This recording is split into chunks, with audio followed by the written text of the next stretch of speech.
내 인생의 목표가 이 땅 내게 있는 것이 아니라 하나님 나라 그분에게 두고 살아가는 것, 이것을 거룩한 삶이라고 말할 수 있는 겁니다. 오늘 본문은요, 모세를 통해서 애굽에서 노예로 살던 유대인들이 가나안 땅을 바라보고 출애굽하게 됩니다. 40년 동안 광야 생활을 했어요. 그리고 드디어 요단강을 앞에 두고 모세가 죽습니다. 그리고 여호수아가 모세 뒤를 이어서 이 민족의 지도자가 되어 그리고 요단강을 건너서 가나안 땅에 들어갑니다. 드디어 가나안 땅 정복 전쟁이 시작되는 겁니다. 애굽에서 나올 때 모세를 비롯한 모든 어른들은 광야에서 다 죽었어요. 오늘 본문에도 그렇게 기록되어 있지요. 모든 어른들은 다 죽었어요. 애굽에서 나올 때 20세 이상 된 모든 남자들은 광야에서 다 죽었습니다. 누구만 남고요? 여호수아와 갈렙 두 사람만 남고, 모세까지도 애굽에서 나올 때 모든 어른들은 광야에서 다 죽은 거예요. 다 죽었어요. 그리고 누가 남았냐 하면 애굽에서 나올 때 20세 안 된 어린 아이들이 성인이 된 거예요. 40년이 지났으니까 그들 가운데 60세 된 사람도 있겠지요. 성인이 돼가지고 그들이 있고요. 그리고 광야에서 사는 동안 태어난 아이들, 그 아이들이 이제 주된 멤버들을 이루어서 가나안 땅에 요단강을 건너 들어온 겁니다. 그들이 이스라엘의 주요 백성들을 이루고 있는 겁니다. 이게 그들의 모습이에요. 애굽에서 나왔던 1세대는 광야에서 다 죽었습니다. 그들이 광야 40년 동안을 지켜왔어요. 그리고 그들 가운데 이제 2세대가, 1세대는 다 죽고 두 번째 2세대가 요단을 건너 가나안 땅에 들어오게 된 겁니다. 1세대가 뿌린 씨앗을 2세대가 거두고 누리게 되는 거지요. 그러나 그것이 자동적으로 되는 것은 아니에요. 1세대가 씨앗을 뿌렸다고 해서 2세대가 자동으로 그 열매를 거두는 게 아니라는 거예요. 가나안의 복을 누리기 위해서는 2세대가 준비돼야 한다는 거예요. 이게 바로 오늘 본문의 이야기입니다. 우리 교회도 마찬가지예요. 우리 교회도 1세대 많은 분들이 수고하고 눈물로 기도하고 헌신해서 오늘 우리 교회가 오늘까지 있었어요. 우리 보세요. 연세 드신 은퇴하신 장로님 권사님들 보세요. 이분이 1세대들입니다. 우리 교회가 어려운 일 당할 때에 그때도 꿋꿋하게 교회를 지키고 어떻게든 하나님의 교회가 아름답게 서기 위해서 눈물을 흘리고 기도하고 때로는 아픔과 어려움 속에 그러면서 주님 앞에 매달리고 오늘까지 헌신하며 우리 교회가 왔습니다. 이분들이 1세대예요. 이분들이 모두 은퇴했어요. 제가 2001년 올 때에 우리 지호 권사님하고 김길자 권사님 막내였어요. 권사님들 가운데 막내였어요. 제일 젊어가지고 제일 막내였어요. 그런데 그분들이 이제 다 은퇴하시고 주용수 권사님까지 다 은퇴하셨잖아요. 이분들이 1세대. 이제 그 다음 우리가 2세대입니다. 2세대가 1세대들이 뿌리고 심어놓은 것들에 대한 열매를 누리는 거예요. 그런데 문제가 있어요. 그게 뭐냐면 그 열매를 누리는 것이 자동적으로 되는 것이 아니라는 거예요. 다음 세대가 해야 할 역할이 두 가지가 있습니다. 하나는 1세대가, 첫 번째 세대가 뿌린 씨앗이 자라서 열매 맺도록 헌신해야 되고요. 두 번째는 그 열매를 누리는 축복, 그것을 누리는 것이 바로 다음 세대가 하는 거예요. 중요한 것은 그것이 저절로 되는 것이 아니라는 거예요. 하나님께서 우리에게 주시는 축복, 첫 번째 세대가 뿌린 씨앗의 열매를 거두는 데 있어서는 두 번째 세대가, 제2세대가 준비되어 있어야 한다는 거예요. 오늘 본문에 그 준비가 무엇인지 우리에게 가르쳐주고 있습니다. 본문 말씀은 이스라엘 백성들이 광야 40년 생활을 마치고 드디어 요단강을 건넙니다. 그리고 가나안 땅 정복 전쟁을 시작하는 거예요. 첫 번째 성이 여리고성이 바로 눈앞에 있습니다. 저 여리고성을 점령해야 그 다음에 가나안 땅 또 다른 땅들을 점령하게 되는 거예요. 그런데 그 정복 전쟁을 앞에 두고 하나님께서 이스라엘 백성들에게 명령하신 것이 있어요. 그것이 뭐냐면 가나안 땅을 차지하기 위해서 어떻게 준비해야 되냐, 이것에 대해서 하나님께서 말씀해 주시는 겁니다. 오늘 본문의 말씀을 통해서 가나안 땅에 들어가기 위해서 준비해야만 하는 것이 무엇인지 우리가 알 수 있습니다. 이 말씀을 통해서 하나님의 약속, 하나님의 복을 누리는 우리의 삶이 되기 위해서 우리가 어떻게 준비해야 할까, 그것을 깨닫고 결단할 수 있는 소중한 시간이 될 수 있기를 주님의 이름으로 축원합니다. 그것을 한마디로 말하면요, 거룩함이에요. 거룩함. 세상 사람들의 상식으로 가지고 있는 것과는 전혀 다른 거룩함이 우리 가운데 회복돼야 되는 거예요. 오늘 본문의 말씀을 보자고요. 오늘 본문 1절 우리 같이 한번 읽어볼까요? 1절의 말씀이 참 중요한 키워드인데요. 1절 말씀을 같이 한번 읽어보겠습니다. 자, 읽습니다. 요단 서쪽의 아모리 사람의 모든 왕들과 해변의 가나안 사람의 모든 왕들이 여호와께서 요단 물을 이스라엘 자손들 앞에서 말리시고 우리를 건너게 하셨음을 듣고 마음이 녹았고 이스라엘 자손들 때문에 정신을 잃었더라. 아멘. 아멘. 여러분, 이 말씀이 왜 여기 기록되어 있을까요? 왜 여리고성을 점령하기 전에 이 말씀을 여기 기록하고 있을까? 우리는 가나안 땅을 어떻게 정복했는지, 그리고 가나안 땅의 첫 번째 성인 여리고성을 어떻게 점령했는지 우리는 잘 압니다. 하나님께서 말씀하시죠. 6일 동안 여리고성을 한 바퀴씩 소리내지 말고 돌라고 그러셔요. 마지막 날은 7바퀴를 돌라고 하시죠. 7바퀴 돌면서 한꺼번에 와 소리 지르라고 말씀하세요. 그러면 그 성벽이 무너져 내리게 되는 거지요. 그렇게 해서 여리고성을 점령했습니다.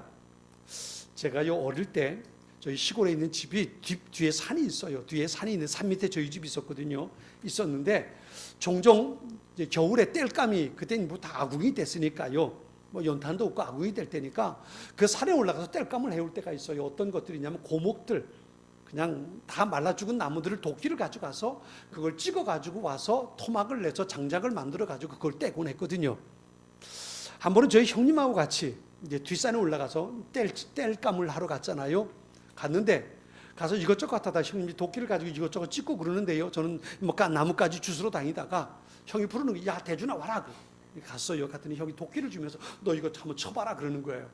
그래가지고 그 나무가 하나 있는데요. 이미 말라 죽은 나무죠. 뭐 치라고 이거 다 넘어뜨려 보라고 도끼를 받아가지고 뭐 어린 나이에 무겁잖아요. 도끼가요. 무거운데 그 도끼를 들어가지고 밑둥을 딱 한번 쳤잖아요. 근데 이게 웬일이에요? 그 나무가 뻥 하고 넘어가는 거예요.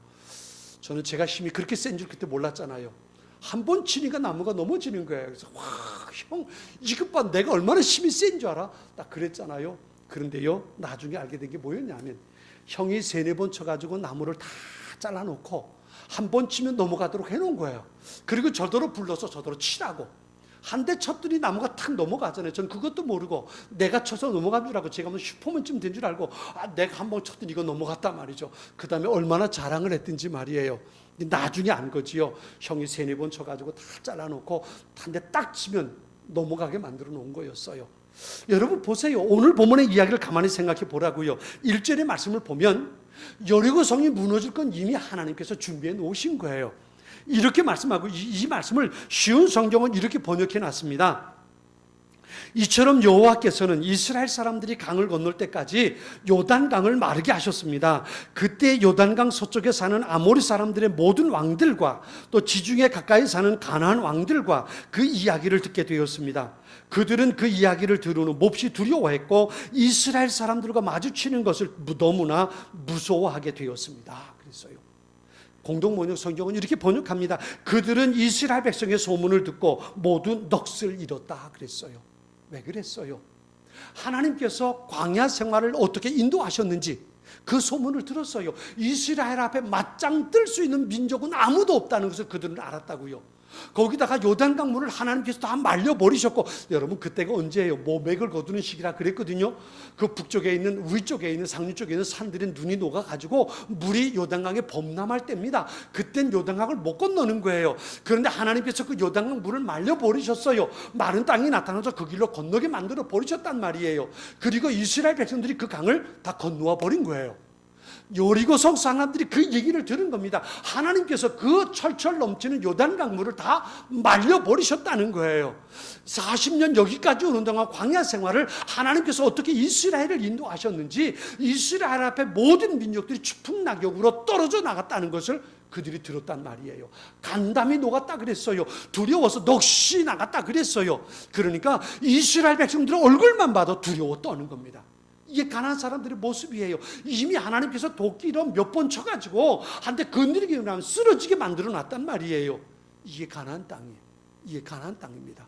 이미 하나님께서 다 작업을 해놓으셨어요. 그리고 이제 가기만 하면 그 성은 다 추풍낙엽으로 무너져 내리게 될 겁니다.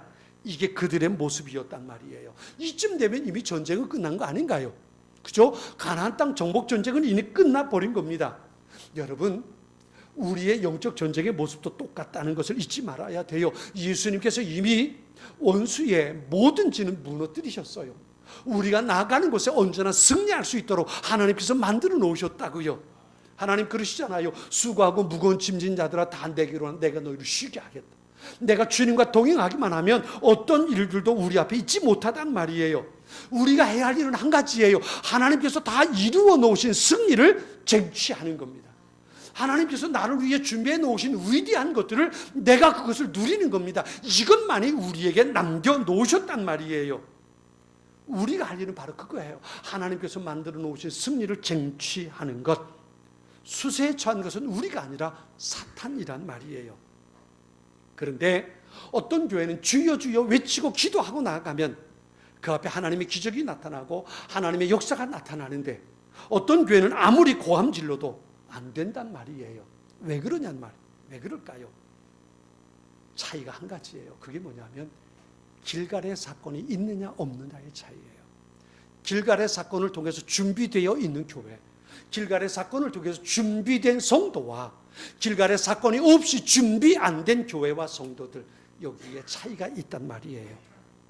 길갈에서 이스라엘 백성들에게 무슨 일이 있었나요? 그 일은 오늘 본문에 우리가 보면 할 일을 행했다 그랬어요. 2절과 3절은 이렇게 기록하고 있습니다. 그때 여호와께서 여호수아에게 이르시되 너는 부싯돌로 칼을 만들어 이스라엘 자손들에게 다시 할례를 행하라 하시매, 여호수아가 부싯돌로 칼을 만들어 할례산에서 이스라엘 자손들에게 할례를 행하니라 그랬어요. 할례가 뭡니까? 할례는 요즘 우리가 잘 아는 포경 수술이에요. 남자의 생식기를 베어내는 겁니다. 이게 할례예요. 이게 할례입니다. 할례는 이스라엘 백성들에게는 그 살조각을 베어내는 것 이상으로 깊은 의미가 있어요. 하나님께서 이스라엘에게 할례를 행하라 말씀하셨는데, 그렇게 말씀하실 땐 거기에 깊은 의미가 있는 거예요. 첫 번째는요, 할례는 하나님의 백성임을 인정하는 표시예요.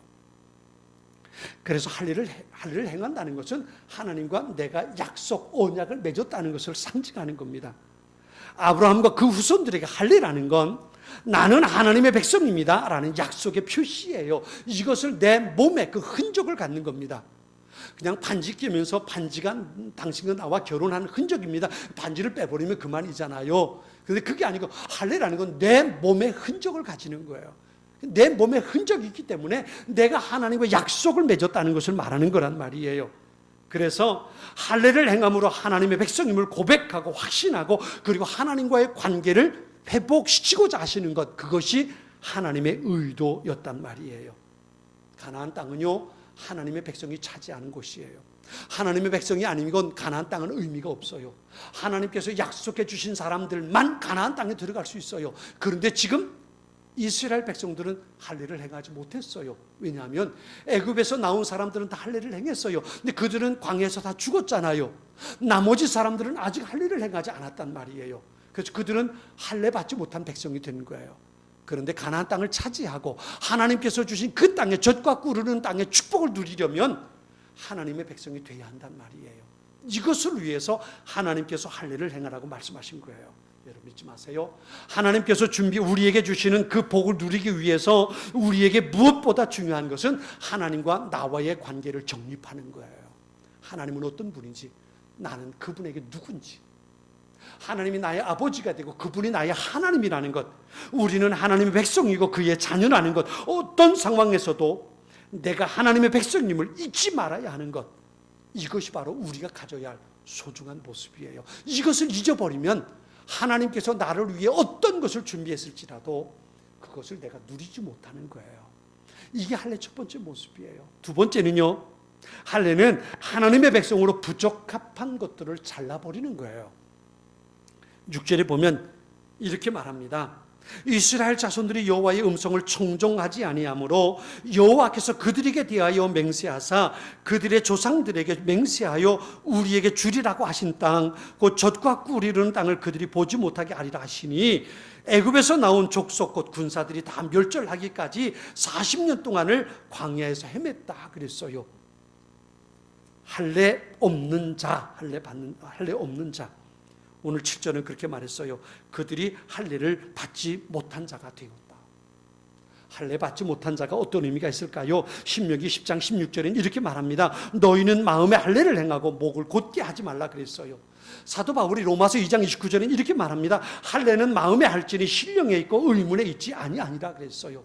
사도행전 7장 51절에는요, 스데반의 순교 직전 이렇게 설교합니다. 목이 곧고 마음과 귀에 할례 받지 못한 사람들아, 너희가 항상 성령을 거스려 너희 조상과 같이 하는도다 그랬어요. 할례 받지 못했다는 것은요, 다시 말하면 하나님 앞에 순종하지 못한다는 거예요. 그러면 어떻게 하는 거예요? 그러면 자기 생각, 자기 고집이 그 안에 살아남아 있게 된다는 거예요. 그러니까 할례 받지 못했다는 것은 어떤 것을 말하냐면 하나님 말씀에 순종하지 못하는 불신과 불순종과 교만함이 그에게 있다는 것이 할례 받지 못했다는 거예요. 하나님께서 그래서 그들에게 그걸 잘라내라고 말씀하세요. 마음의 할례를 받지 못하면 하나님 앞에 순종하지 못한다는 거예요. 성령을 거스리는 사람들이 되고 만다는 거예요. 하나님 앞에 순종하지 못하기 때문에 그분이 나를 위해서 준비하신 것들을 누릴 수 없게 되는 거예요. 내게 잘라버려야 할 것이 뭘까요? 내게 잘라버려야 할 것, 그것은 바로 내 고집이에요. 내 아집이에요. 내가 가지고 있는 교만함이에요. 내가 생각하기엔 우린 이것을 잘라버릴 수 있어야 돼요. 있어야 됩니다.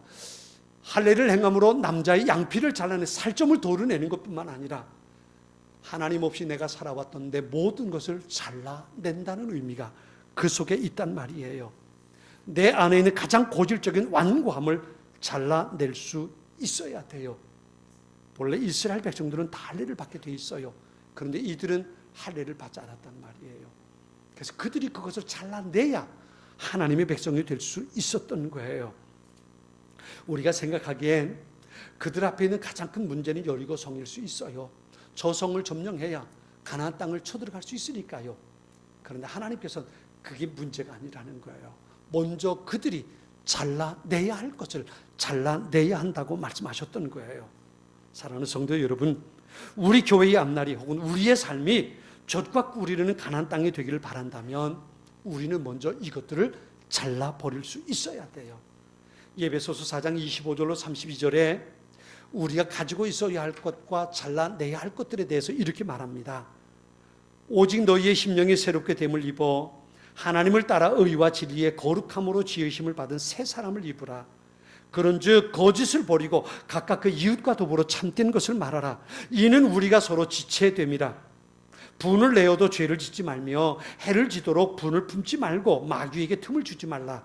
도둑질하는 자는 다시 도둑질하지 말고 돌이켜 가난한 자에게 구제할 수 있도록 자기 손으로 수고하여 선한 일을 하라. 무릇 더러운 말은 너희 입 밖에도 내지 말고 오직 덕을 세우는 데 소용되는 대로 선한 말을 하여 듣는 자들에게 은혜를 끼치게 하라. 하나님의 성령을 근심하게 하지 말라. 그 안에서 너희가 구원의 날까지 인치심을 받았느니라. 너희는 모든 악독과 노함과 분냄과 떠드는 것과 비방하는 것을 모든 악의와 함께 버리고 서로 친절하게 하며 불쌍히 여기며 서로 용서하기를 하나님이 그리스도 안에서 너희를 용서하심과 같이 하라 그랬어요. 내가 잘라내야 할 것들, 내가 버려야 할 것들이 있어요. 그걸 잘라내고 버리고 그리고 내가 새 사람을 입을 때에 우리는 하나님께서 나를 위해 준비하신 그것을 누릴 수 있게 된다는 거예요. 오늘 8절과 9절에 그렇게 말합니다. 온 백성에게 할례 행하기를 마침에 백성이 진중초소에 처하며 낫기를 기다릴 때에 여호와께서 여호수아에게 이르시되 내가 오늘날 애굽의 수치를 너희에게서 떠나가게 하였다 하였으므로 그곳 이름을 오늘날까지 길갈이라 하느니라 그랬어요. 떠나가게 했다 그랬어요. 떠나가게 했다. 여러분 무엇을 떠나가게 했습니까? 애굽의 수치를 떠나가게 했다 그랬어요. 애굽의 수치가 뭘까요? 애굽의 수치는 애굽에서 지금 나왔고 할례를 하나님의 백성이라고 말하지만 여전히 애굽에서 살던 것 같은 삶의 습관을 가지고 있었단 말이에요. 이것을 뭐라고 말해요? 이게 바로 노예 근성이에요. 애굽에서 그 백성들은 노예로 살았어요. 그리고 그렇게 노예 근성을 가지고 살았단 말이에요. 그래서 광야 40년 지내는 동안 그들은 어떻게 살았습니까? 하나님께서 만나와 메추라기를 먹이셨어요. 의복이 헤어지지 않게 해주셨어요. 어떤 일이 있을 때마다 하나님께서 도와주셨고 풀어주셨어요. 낮에는 구름 기둥으로 떼약볕을 가려주셨고 밤에는 불 기둥으로 따뜻하게 보호해 주셨어요. 그리고 애굽에서 나온 거예요. 물이 없을 때는요, 마신 물을 주셨고요, 반석에서도 물이 샘물이 터지게 해주셨어요. 전적인 하나님의 은혜로 그들은 살았단 말이에요. 그런데 문제가 있을 때마다 그들이 했던 말이 뭐예요? 문제가 생길 때마다 그들이 끊임없이 반복했던 말이 뭐냐면 애굽으로 돌아가자는 거예요. 애굽으로 돌아가자는 겁니다. 왜 여기로 데리고 와서 우리 죽이야? 애굽으로 돌아가자는 거예요. 하나님께서 여기까지 그 은혜로 먹이시고 입히시고 보호해 주셨는데 그 하나님 앞에 감사하지 못하고 그 하나님 앞에 온전한 믿음의 고백을 갖지 못하고 애굽으로 돌아가자는 겁니다. 거기 가면 그래도 먹을 게 있었는데 그러면서 끊임없이 애굽으로 돌아가자는 거예요. 이게 노예 근성입니다. 이걸 잘라내야만 되는 거예요. 하나님의 은혜로 사는 백성임을 고백해야 되는 거예요. 그런데 그들에게 그것이 여전히 남아있었단 말이에요. 할례를 행함으로 하나님께서 그것을 잘라내라는 거예요. 노예 근성, 하나님 없이 살던 삶의 습관들, 그 생각 잘라내어 버리라는 겁니다. 그래야만 하나님의 백성으로 살 수 있다는 거예요. 아무리 가나안 땅에 들어와도 애굽의 습성이나 육체 욕심을 따라 노예로 살던 세속적인 근성을 버리지 못하면 가나안 땅에서 영적인 전쟁에 승리를 누릴 수 없어요. 하나님께서 아무리 젖과 끓이는 땅을 준비하셨어도 그 땅에서 그들은 평안을 누릴 수 없게 되고 마는 거예요. 그래서 하나님은 그것을 잘라버리라는 거예요.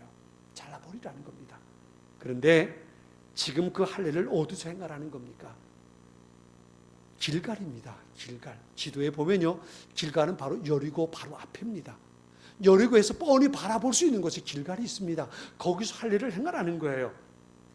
2절에 그때에라는 말이 나옵니다. 그때에. 이때는 요단강을 건너고 나서 여리고 성을 앞에 두고 바로 이때가 바로 그때에입니다. 여리고 성문이 굳게 닫혔고요. 그 앞에 도착했을 때 그때에 하나님께서 이스라엘 백성들에게 할례를 행하라고 말씀하셨던 거예요.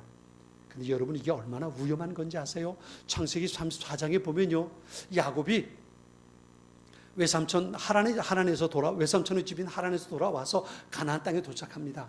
그리고 그들이 제일 먼저 머물렀던 것이 어디냐면 세겜성 옆에예요.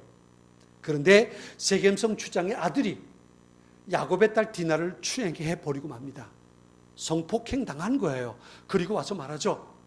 내가 당신의 딸 디나를 사랑하니까 디나를 내게 아내로 주십시오라고 요청을 합니다. 그랬더니요, 야곱의 아들들이 그렇게 말합니다. 좋다, 그건 다 좋은데 우리는 할례 받지 못한 사람과는 같이 교분을 맺을 수 없고 같이 결혼할 수도 없고 친구가 될 수 없다. 그러니 니들 세겜성 사람들이 다 할례를 받아라. 그러면 그렇게 하겠다, 이러고 얘기하는 거예요.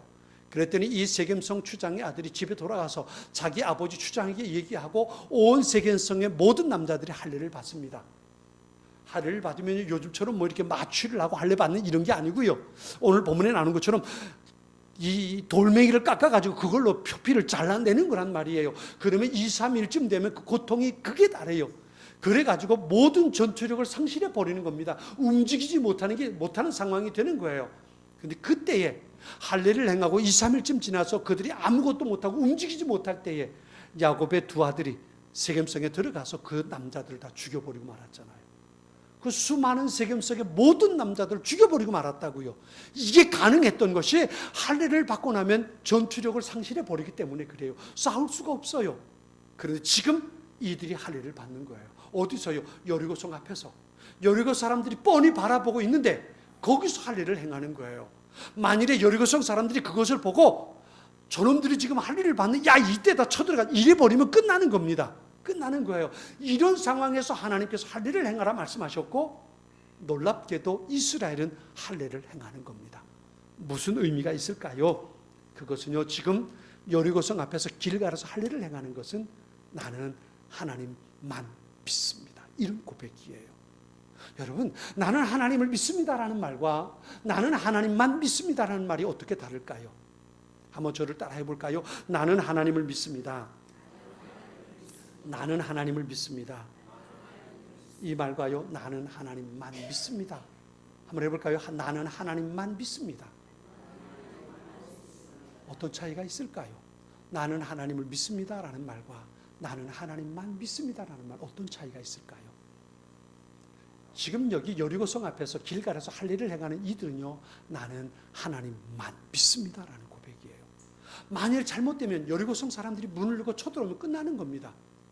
왜요? 그들은 모두 전투력을 잃어버렸어요. 싸울 수 없어요. 움직일 수 없어요. 그러니까 지금 여리고성 사람들이 문을 열고 쳐들어오기만 하면 그들은 모두 죽을 수밖에 없는 거예요. 그런데 하나님께서 할 일을 행하라고 말씀하실 때 그들은 그렇게 고백하는 겁니다. 예, 하나님, 우리는 하나님만 믿습니다. 이 고백을 가지고 할 일을 행하는 거예요. 여리고성 사람들이 문제가 아니에요. 내가 하나님 앞에 어떤 신앙 고백을 가지고 있는가, 이게 그들에게 중요했단 말이에요.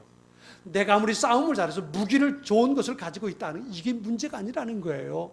내가 아무리 강력한 전투력을 가지고 이게 문제가 아니라는 거예요. 내가 잘해서 여리고성을 점령할 수 있는 것이 아니라, 내가 무기가 좋아서 가나안 땅을 점령할 수 있는 것이 아니라, 오직 하나님께서 내게 은혜 주셔야만 내가 그것이 가능합니다. 이 고백이 이스라엘 백성들에게 있었던 거예요. 이 고백을 가지고 그들은 지금 길갈에서 할 일을 행하고 있는 겁니다.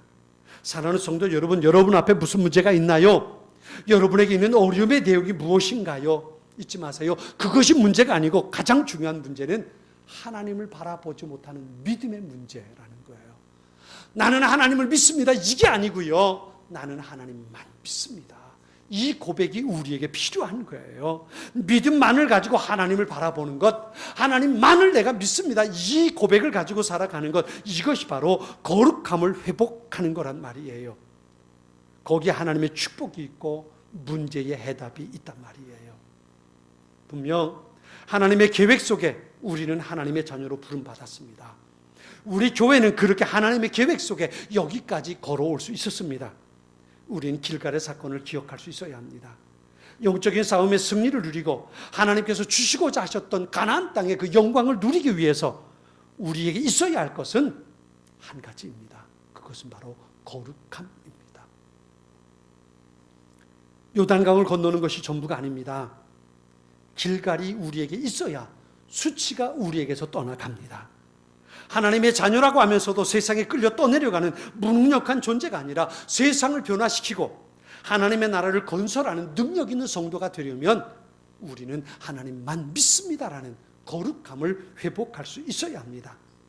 하나님께서 우리를 위해 준비하신 그 놀라운 가나안 땅을 내가 누리려면, 그 축복을 누리려면 우리는 하나님과의 관계를 늘 새롭게 회복하고 지켜갈 수 있어야 합니다. 더 이상 다른 사람이나 다른 교회 이야기를 들으면서 아 좋겠다 부러워할 것만이 아니라 이제는 우리가, 내가, 그리고 우리 교회가 그 복을 누리며 살 수 있어야 합니다. 지금까지 그렇게 살아와서 생긴 고질적이고 완고하게 굳어버린 내가 아니면 안 된다는 이 교만함, 완악함, 하나님과 상관없이 내가 복음을 만들어 놓고 그렇게 살아왔던 완고함과 잘못된 습관들 이젠 잘라낼 수 있어야 합니다. 영적인 전쟁을 통해서 하나님께서 우리에게 주시기 위해 준비하신 가나안 땅의 영광을 누리는 방법은 그것밖에 없는 겁니다. 그래서 하나님께서 그들에게 길갈의 역사를 감당케 하셨던 겁니다. 전쟁은, 영적인 전쟁은 이미 승리를 하나님께서 준비해 놓으셨습니다. 그러나 우리가 거룩함으로 준비되지 못한다면 그 승리의 감격과 기쁨을, 가나안 땅의 그 젖과 끓는 영광을 누리지 못하게 되고 마는 겁니다. 그래서 우리에게 길갈이 필요합니다. 환경의 문제가 아닙니다. 거룩함의 문제입니다. 나의 생각, 세상적인 방법들, 방식들을 잘라내고 굴려보내고 그리고 부름받은 하나님 나라의 백성으로 거룩함을 회복해야만 합니다. 영적인 싸움은 나의 능력에서 행해지는 것이 아닙니다. 하나님의 권세와 하나님의 능력 가운데 이루어지는 것입니다. 그래서 그것은 하나님께서 내게 주신 은혜요, 하나님께서 주신 복이요, 선물입니다. 영적인 전쟁에 승리하려면 우리에게 필요한 것은 무기가 아닙니다. 군사력이 아닙니다. 전투력이 아닙니다.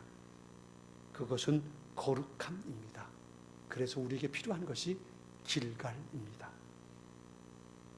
하나님 앞에 무릎 꿇고 하나님께서 나의 주인 되심을 고백하고 하나님만을 바라보며 하나님께서 은혜로 주시는 승리의 기쁨을 누리는 성도가 되기 위해 오늘도 주님 앞에 무릎 꿇고 하나님, 당신이 나의 하나님입니다. 나는 하나님만 믿습니다. 고백할 수 있는 하나님의 사람들이 될 수 있기를 축원합니다. 같이 기도하겠습니다. 우리 같이 이 시간 말씀을 생각하며 잠시 기도하겠습니다. 나는 지금까지 어떻게